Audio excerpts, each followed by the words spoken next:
بسم اللہ الرحمن الرحیم نحمده ونصلی ونسلم علی رسولہ النبی الکریم اما بعد السلام علیکم ورحمۃ اللہ وبرکاتہ۔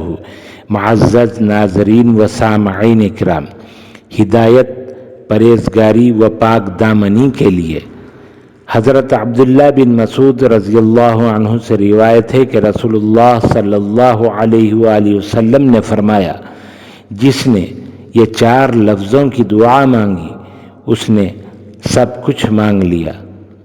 اللہم انی اسألک الہدی والتقی والعفاف والغنی۔ اللہم انی اسألک الہدی والتقی والعفاف والغنی۔ ترجمہ: اے اللہ، میں آپ سے ہدایت، پرہیزگاری، پاک دامنی اور دل کی مالداری چاہتا ہوں۔ نوٹ: یہ دعائیں خود بھی یاد کریں اور اپنے بچوں کو بھی یاد کروائیں۔ اللہ تعالی ہم سب کا حامی و ناصر ہو۔ السلام علیکم ورحمۃ اللہ وبرکاتہ۔